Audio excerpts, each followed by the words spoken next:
Sebenarnya reaksi mereka tanggung jawab mereka sendiri sebenarnya.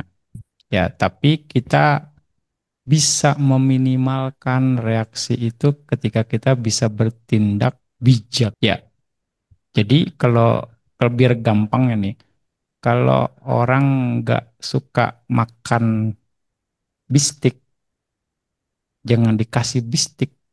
Kalau dia suka masak asam, ya masak asam. Misalnya gitu ya. Atau yang lain. Jadi jangan paksa. Ini healthy food loh. Anda jejelin juga. Muntah dia. Berarti kan dia nggak punya kemampuan itu. Ya, jadi kita harus bisa baca situasinya. Oh, ini saatnya belum tepat untuk saya ungkapkan. Jadi kita perlu waktu, perlu kesabaran. Nah, bisa nggak nih kita edukasi? Bisa nggak nih, mampu nggak saya mengedukasi? Bisa nggak saya mengedukasi? Bisa.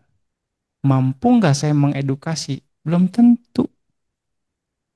Bisa mengedukasi, saya hanya menjelaskan. Mau dia ngerti apa enggak, saya nggak peduli. Itu bisa, tapi mampu nggak saya mengedukasi dia untuk bisa mengerti?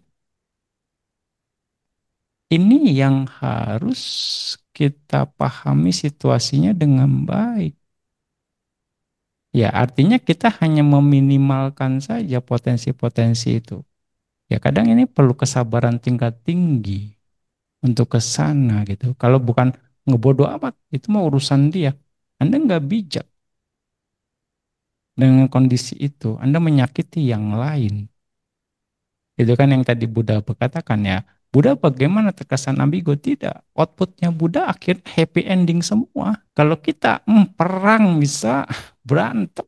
Nah, bukannya Buddha gitu. Jadi kita harus bisa melakukan ini dengan baik. Kalau di perusahaan Anda bisa tekan dengan jabatan, dengan kekuasaan Anda, dengan gaji Anda akan bisa. Mereka takut Anda karena kekuasaan gitu. Tapi kalau di masyarakat, apalagi sosial, susah.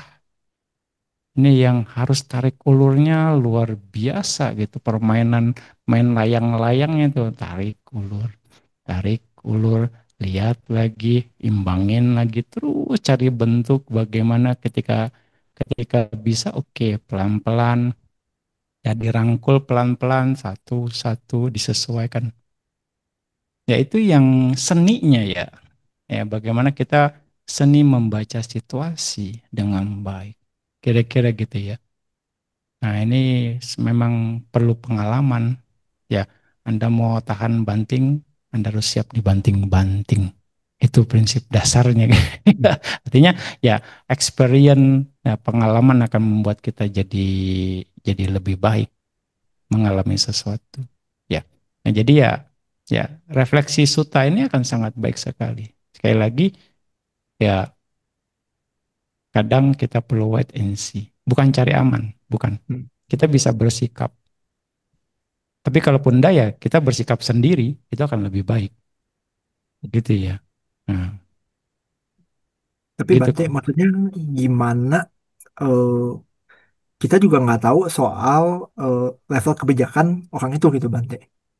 Eh, apakah kita tetap wait and see aja gitu Bante? Pelajari loh, pelajari. Hmm. Pelajari bagaimana. Ya, balik lagi kita yang diperlukan. Ya, sekali lagi dalam komunitas kita harus mengerti kemampuan masing-masing individu. Bagi yang awas gitu ya. Ya, nanti bisa menjelaskan secara kasih gambaran ini aja ya. Dalam komunitas itu ada yang cuma tugasnya, atau dia cuma bisanya cuma pelaksana doang. Dia hanya melaksanakan selesai, sebatas kerja. Ada yang memang dia mengeksekusi, dia bisa mengambil keputusan, ya kan? Ada yang memang dia bisa mengkonsep sesuatu. Ada yang sebagai inisiator, punya ide-ide. Nah, jarang orang yang punya komplit semua, ya kan? Ada yang cuma sekedar konsep saja, dia nggak bisa apply, dia nggak bisa eksekusi, dia ragu, dia takut, dia nggak bisa eksekusi itu keputusan. Udah dieksekusi pun orang lain jalanin, dia nggak bisa jalanin. Nah itu variatif sekali. 4 variabel ini kalau semuanya bisa, ya dia sebagai inisiator, dia konseptor, dia eksekutor dan aplikator. Wah, perfect banget itu. Tapi one man show di sana. Jadinya semuanya dia. Nah, ini yang harus kita bisa baca situasi ini dengan baik. Nah, di sini yang oh iya ya. Kalau dia cuma bisanya pelaksana doang, dia nggak bisa ini jadi misalnya inisiator atau konseptor atau ya sudah pahami ini. Tinggal nextnya bisa nggak kerjasama lagi. Kalau nggak, ya cari yang lain gitu.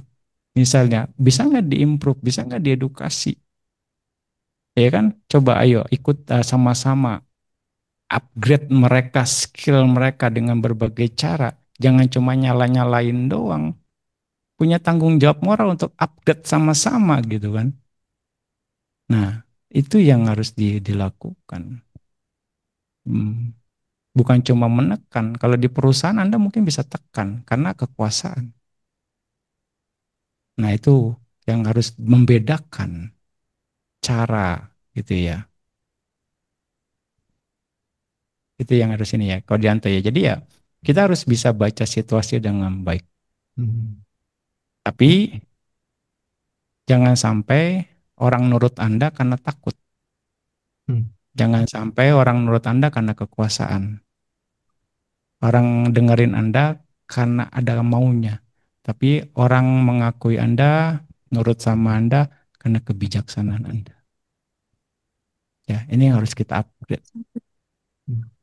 Karena kualitas.